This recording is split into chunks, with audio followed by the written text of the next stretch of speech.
Hello everyone, my name is Amit Maurya. कैसे हैं आप लोग? बढ़िया ही होंगे। चलिए आज हम स्टार्ट करने वाले हैं अपना चैप्टर थर्मोडायनेमिक्स। चलिए स्टार्ट करते हैं। Work done by a thermodynamic system. देखिए, work done by a thermodynamic system क्या होता है? Delta W is equal to P into delta V. जो हमारा वर्क डन होता है work done by thermodynamic system के थ्रू क्या होता है? Delta W is equal to P into delta V. Okay. When pressure is variable, जब हमारा प्रेशर वेरिएबल होगा, del W is equal to P dot D V. Okay. देखिए, जो हमारा फार्मूला बनकर आएगा इंटीग्रल फॉर्म में क्या होगा? W equal to V one भी जो हमारा v1 से v2 तक इंटीग्रेट करेंगे, p dot D V area of A B C T which is equal to area of A B C D. Okay. Here is the graph. Okay. Graph between pressure p and volume v। Okay. Here is A v1 and here v2। और ये हमारा area इसका जो होगा work done के बराबर होगा। Okay. इस पे हम एक डीवी लेंथ का डीवी लेते हैं, ठीक है, इस स्टेप के फॉर्म में। Okay. Volume DV into P, और इसको इंटीग्रेट करेंगे वॉल्यूम कहाँ से कहाँ तक? v1 से लेके v2 तक। ओके। जो कि हमारा फाइनल वर्क डन की वैल्यू आ जाएगी। Okay. So we can say that our formula of work done will be क्या हो जाएगा? W is equal to v1 से लेके v2 तक integrate p into D V. Okay. Next topic is first law of thermodynamic. चलिए हम देखते हैं फर्स्ट लॉ ऑफ थर्मोडायनेमिक क्या है। देखिए, Q is equal to delta U plus W, और we can say that delta U is equal to Q minus W। Work done by cyclic process. Okay. It is the work done in cyclic process. Work done is equal to होता है area of D E C F D which is equal to area of closed loop. Okay. W क्या है हमारा? Area of closed loop है। First law of thermodynamics, Q equal to delta U plus W। Okay. It is the graph between pressure P and the volume V। Okay. जो हमारा क्या है? Work done क्या होगा? एरिया ऑफ क्लोज लूप के बराबर होगा। और फर्स्ट लॉ ऑफ थर्मोडायनेमिक्स क्या क्या होता है? जो हमारा Q होता है इज इक्वल होता है delta U plus W, which is also can be say that delta U is equal to Q minus W। ठीक है, which is also define as delta U is equal to Q minus W। देखिए, if plot is if plot is clockwise then net work done by the system will be positive। देखिए, जब भी हमारा plot जो है clockwise होगा, ठीक है, देन वर्क डन क्या होगा? हमारा work done by system positive होगा। ओके। ये प्लॉट इज एंटी क्लॉकवाइज, जब हमारा प्लॉट जो है एंटी क्लॉकवाइज होगा तो work done net work done क्या होगा? Net work done by system will be negative. Okay. जब भी हमारा प्लॉट जो है क्लॉकवाइज होगा तो वर्क डन पॉजिटिव होगा, और जब भी प्लॉट जो है हमारा एंटी क्लॉकवाइज डायरेक्शन होगा तो क्या होगा? वर्क डन निगेटिव होगा, work done by system negative होगा। ओके। फर्स्ट क्या हमारा? Cyclic process. देखिए, साइक्लिक प्रोसेस में क्या होता है? Delta you change in internal energy क्या होती है? जीरो होती है। और हम जानते हैं according to first law of thermodynamic delta U is equal to होता है Q माइनस W। जब हमारा डेल्टा यू जो हमारा चेंज इन इंटरनल एनर्जी है जीरो होगा साइक्लिक प्रोसेस में, तो Q इक्वल टू W हो जाएगा। ओके। सेकेंड जो है हमारा क्या है? Isolated system. देखिए, आइसोलेटेड सिस्टम में जो है हमारा Q जीरो होगा और वर्क डन भी जीरो होगा। वो आइसोलेटेड सिस्टम में जो हमारा वर्क डन जीरो होता है और Q भी जीरो होता है। तो according to first law of thermodynamic delta U equal to Q minus W we can say that delta U will be zero. Isolated case में जो हमारा वर्क डन है और चार्ज की हीट एनर्जी जो है हमारा क्यू दोनों ही क्या है, जीरो है। तो जो हमारी डेल्टा यू होगा चेंज इन इंटरनल एनर्जी वो भी क्या हो जाएगी, जीरो हो जाएगी। थर्ड क्या हमारा आइसोबेरिक प्रोसेस। आइसोबेरिक प्रोसेस में क्या होता है, प्रेशर जो हमारा कांस्टेंट होता है। Okay, work done is equal to होता है P into delta V which is equal to होता है हमारा N R T two minus T one, जहाँ पे जो है हमारा एन क्या होता है, N is a number of mole. Okay, और आइसोकोरिक प्रोसेस में जो हमारा वैल्यू भी जो है कांस्टेंट होता है। So we can say that work done जो हमारा क्या हो जाएगा, जीरो हो जाएगा। आइसोकोरिक प्रोसेस के केस में क्या है हमारा वर्डन क्या होगा, जीरो होगा। और आइसोबेरिक के केस में क्या हो जाएगा, या ना T two minus T one और कह सकते हैं पी डॉट भी डेल्टा भी। Okay, first law of thermodynamic क्या कहता है, delta U is equal to होता है according to first law of the thermodynamic we can say that, मतलब क्या बोलेंगे, डेल्टा यू इक्वल टू होता है क्यू माइनस डब्ल्यू होता है। जब हमारा वर्डन जीरो होगा तो आइसोकोरिक के केस में क्या हो जाएगा, क्यू इक्वल टू हो जाएगा हमारा डेल्टा यू हो जाएगा। ओके, फिफ्थ क्या है हमारा आइसोथर्मल प्रोसेस। ठीक है, आइसोथर्मल प्रोसेस में क्या होता है हमारा टेम्परेचर जो है कांस्टेंट होता है, delta U is equal to zero. So we can say that delta U is equal to zero.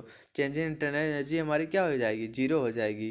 ठीक है, आइसोथर्मल के केस में from first law of thermodynamics, thermodynamic का फर्स्ट लॉ क्या होता है, delta U is equal to होता है क्यू माइनस डब्ल्यू, ये हमने पढ़ा हुआ है। ठीक है, ठीक है, जब आइसोथर्मल के केस में हमारा जो है ये हमारा internal energy delta U change in internal energy zero होगा तो क्यू इक्वल टू हमारा डब्ल्यू हो जाएगा। ओके, ठीक है, तो हम ये इक्वेशन भी लिख सकते हैं P one V one is equal to P two V two, या फिर हम इसे दूसरे फॉर्म में एक्सप्रेस कर सकते हैं V two divide by V one is equal to P one divide by P two. Okay, work done क्या होगा इस केस में, work done is equal to N R T log P one divide by P two.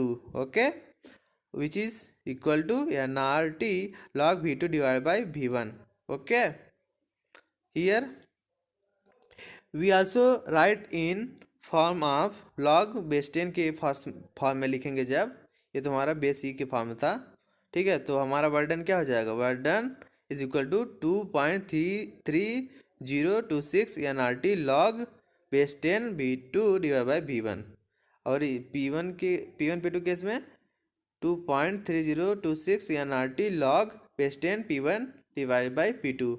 Okay, this is our graph between the pressure P and value B. Okay, छठवां क्या हमारा adiabatic process. चलिए हम देखते हैं adiabatic process. Adiabatic process के case में क्या होता है, नो हीट एक्सचेंज। ठीक है, एडियाबैटिक प्रोसेस में क्या होता है, नो हीट एक्सचेंज, जहाँ पे क्यों हमारा जीरो हो जाएगा, हीट क्यों क्या है हमारा हीट है ना, हीट एनर्जी, तो क्या हो जाएगी, जीरो हो जाएगी। और हम जानते हैं कि जो फर्स्ट लॉ ऑफ थर्मोडायनेमिक होता है डेल्टा यू इक्वल टू होता है Q minus W.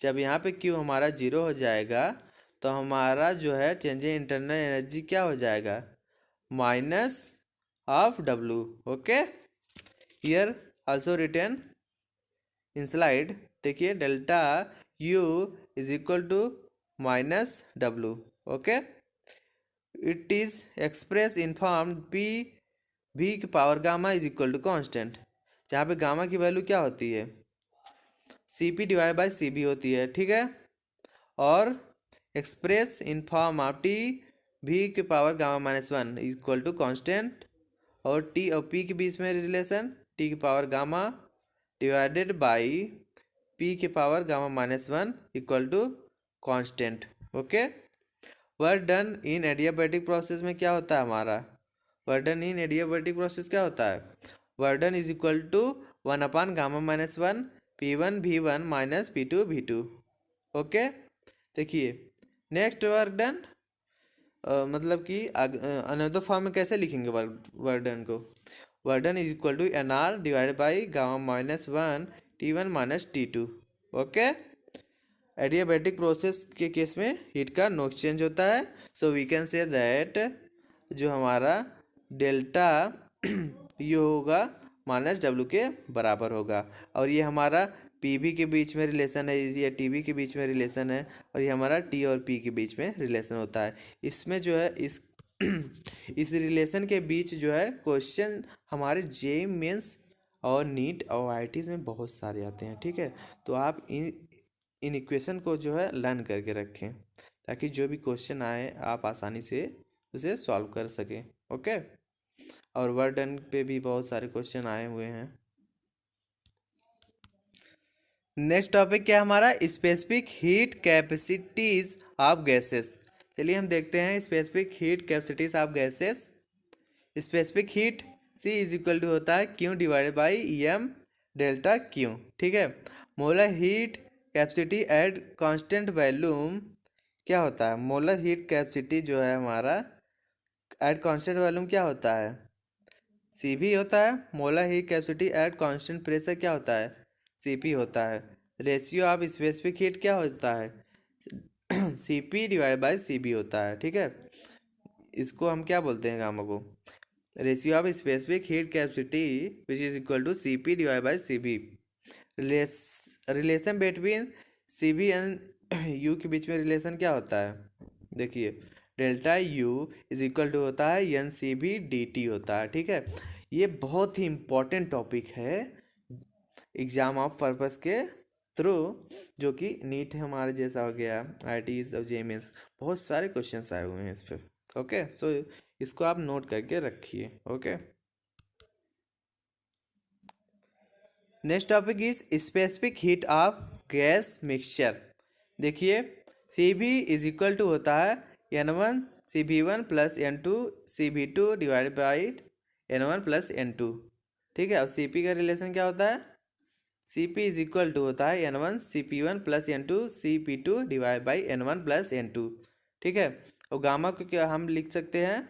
Gamma equal to होता है हमारा Cp डिवाइड बाई Cv, ये हम जानते हैं। तो हमारा specific heat of gaseous mixture को जो हम लिखे हैं Cv और Cp को, दोनों को ये जो वैल्यूज़ हैं Cv और Cp की, ये वाली और ये वाली, जब हम डिवाइड कर देंगे Cp अपॉन Cv तो क्या हो जाएगा?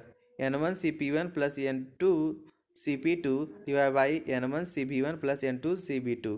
ठीक है, मेयर्स फार्मूला क्या होता है? मेयर्स फार्मूला क्या होता है? Cp minus Cv is equal to R। ये हमारा मेयर्स फार्मूला होता है। ठीक है, बहुत इंपॉर्टेंट है, नोट कर लीजिए।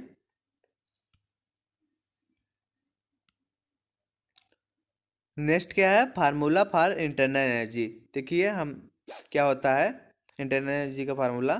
डेल्टा यू इज इक्वल होता है N half F K T which is equal to half F R T, जहाँ पे एफ क्या है? F is degree of freedom है। ठीक है, सी भी इज इक्वल टू होता है हाफ एफ आर। ठीक है, C P is equal to F by two plus one into R. Okay, जब C P divide by C B लिखेंगे इज इक्वल टू होता है F by two plus one into R divide by F by two into R. ठीक है, तो हम gamma को क्या लिखते हैं? सी पी अपान सी बी होता है। ठीक है, तो फाइनली जो आ जाएगा 1 प्लस 2 अपान एफ। ओके, ये हमारा बहुत ही इंपॉर्टेंट टॉपिक है, तो आप ध्यान से सुनिए। देखिए जो फर्स्ट हमारा क्या है? Mono atomic guys have only 3 translational degree of freedom. जो मोनो एटॉमिक गैस हैव क्या होता है? 3 ट्रांसलेशन डिग्री ऑफ फ्रीडम होती है। सो एफ इक्वल टू 3। ठीक है, हमने एनर्जी का फार्मूला अभी क्या पढ़ा था? यू इक्वल टू होता है हमारा half of F R T. ठीक है, जब एफ की वैल्यू 3 रख देंगे तो ये मोनो एटॉमिक केस में इंटरनल एनर्जी हो जाएगा which is equal to delta U energy equal to 3/2 R T. ठीक है, सी भी जो हमारा इक्वल टू होता है 3/2 आर, और Cp को हम क्या लिख देंगे, Cp equal to 5/2 R। Okay, देखिए Cb को हम लिखते हैं F/2, Cb को लिखते हैं F/2R, और Cp को क्या लिखते हैं F/2 + 1 × R। Okay, diatomic guys have 3 translational और 2 rotational degree of freedom. Diatomic case में क्या होता है, 3 translational and 2 rotational degree of freedom होते हैं। ठीक है, सो वी राइट, तो हम F की वैल्यू क्या लिखेंगे, F इक्वल टू 5। ठीक है, U इक्वल टू क्या हो जाएगा हमारा 5/2 RT। ठीक है, Cb को हम लिख लेंगे, क्या हो जाएगा 5/2। ठीक है, और Cp को 7/2 R। जब हम Cp/Cb लिखेंगे तो गामा की वैल्यू आ जाएगी which is equal to 7/5, which is equal to 1.4। Okay, चलिए हम देखते हैं हीट इंजन। हीट इंजन के केस में वर्क डन क्या होता है, वर्क डन क्या होता है हमारा, work done is equal to होता है Q2 - Q1। ठीक है, Q2 क्या हमारा हीट इजेक्टेड है, W वर्क डन है, और Q1 क्या हमारा हीट सप्लाई। ठीक है, इफिशियंसी का फार्मूला क्या हो जाएगा, W डिवाइडेड बाई Q1। ठीक है, work done divide by heat supplied होता है हमारा इफिशियंसी, जिसको हम और क्या भी लिख सकते हैं, is equal to 1 - heat rejected divide by heat supply. ठीक है, ये हमारा एफिशिएंसी का फार्मूला है, बहुत ही इंपॉर्टेंट टॉपिक है, इसको आप नोट करके लिख लीजिए। चलिए हम देखते हैं एनर्जी ऑफ कार्नोट इंजन क्या होता है। एनर्जी ऑफ कार्नोट इंजन क्या होता है, इज इक्वल टू होता है एफिशिएंसी ऑफ कार्नोट इंजन क्या होता है 1 - Q2 divided by Q1 is equal to 1 - T2 divide by T1। Okay, देखिए और ग्राफ भी देख लेते हैं हम, जो कि प्रेशर और वॉल्यूम के बीच में है। ठीक है, हियर एडियाबैटिक के केस में क्या होता है हमारा, एडियाबैटिक प्रोसेस के केस में हमारा जो है Q क्या होता है 0 होता है, और थर्मल के केस में क्या होता है T0 होता है। ठीक है, मतलब कांस्टेंट होता है। और आइसोबैरिक केस में प्रेशर कांस्टेंट होता है। ठीक है, और आइसोबैरिक केस में प्रेशर कांस्टेंट होता है, और आइसोकोरिक के केस में क्या होता है वॉल्यूम कांस्टेंट होती है। ठीक है, कार्नोट थ्योरम देखते हैं। जो है कार्नोट थ्योरम, एफिशिएंसी यानी इक्वल टू होता है हमारा 1 - T2 divide by T1 can be maximum efficiency of heat engine. ठीक है, इसको हम क्या बोलते हैं, maximum efficiency of heat engine. ठीक है, एंट्रोपी क्या होता है हमारा, एंट्रोपी जो है हमारा डेल्टा एस इक्वल टू होता है डेल्टा Q/T होता है, ये हमारी एंट्रोपी की फार्मूला होता है। ठीक है, delta S is equal to होता है हमारा delta Q/T। Okay, thank you to you all. अगर आपको वीडियोस अच्छे लगे तो आप चैनल को सब्सक्राइब करें, वीडियो को लाइक करें, और ज़्यादा से ज़्यादा हमारे वीडियो को आपके फ्रेंड्स के बीच में शेयर करें। Okay, thank you to you all.